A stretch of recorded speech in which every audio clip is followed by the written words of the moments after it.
I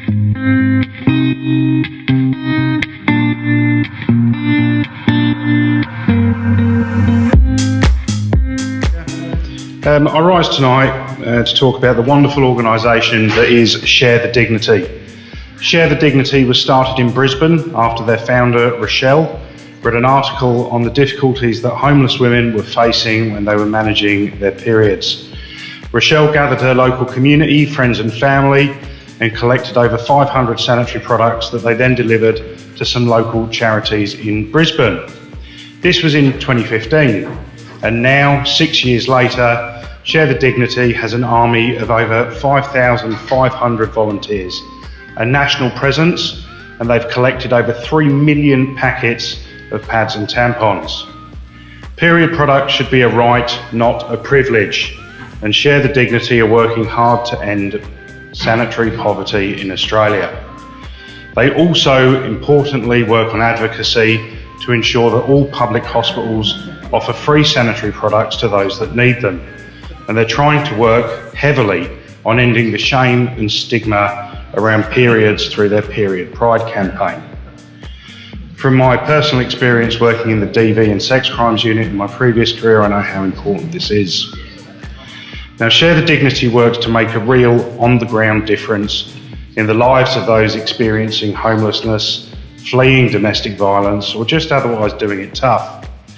They distribute period products to women who need support, and when someone is having a hard time, sourcing these should be the last thing on their mind. I learned about Share the Dignity earlier this year when the wonderful Emma in my lecturate office approached me asking if we could participate in their August Dignity Drive, a terrific initiative by Share the Dignity championed by their Northern Territory team leader, Tara Townsend. I agreed at once, confident that the good people of Blaine would rise to the challenge and prove their mettle once more after the success of our last donation drive. Now, showing tremendous generosity during what was a highly successful campaign, we've managed to get a huge amount. Tara came to collect the donations at the end of August, and we were delighted to discover that we'd managed to get 60 packets of pads, 65 packets of tampons, 4 packets of incontinence wares, and this was on top of some really nice handmade reusable items donated by one of our great Palmerston micro businesses, the owner Samantha Toft of Only One Earth. They do a great job, and I can thoroughly recommend going and having a look. But it was quite a sight to see the small boot of a hatchback filled to the brim with the sanitary products, let me tell you. Some of our donations went straight from Tara's car to a plane headed for Central Australia to women in need, and then right across the territory to a number of domestic violence, homeless shelters and community organisations that rely on Share the Dignity. Along with the Salvation Army, Red Cross and a number of smaller spaces that will use those donations to ensure that women and girls have always got access to products through their services. Now, it would be remiss of me not to give Tara a further shout out. I believe she's fondly dubbed a Shiro by her fellow volunteers.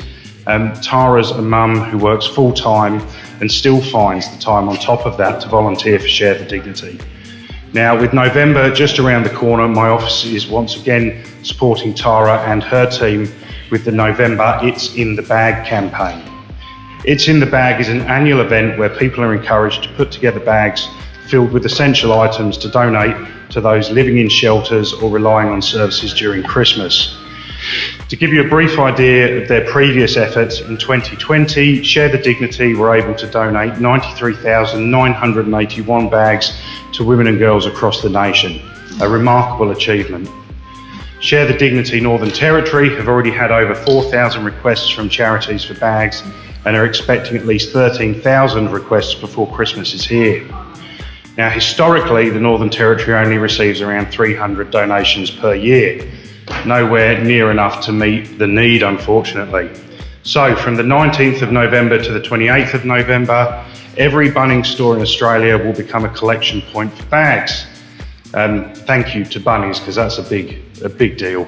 My office is also a collection point. We'll be accepting the bags from the 1st of November. Donating is easy. Simply find a good condition or new bag, whether it's a handbag, backpack or duffel bag, and fill it with the essential items. I'll go through them afterwards, but once you've done that, it's nice to add a personal touch, such as a treat or a handwritten note, and take it to one of the collection points. Bearing in mind that the women who are getting these are really down on their luck, so every little helps. The 3 types of bags requested are essentials for adults, teens and mums and bubs, and a full list of the requested items is on the Share the Dignity website, where they've got a really good video, and I'll be sharing it on my Facebook page as well.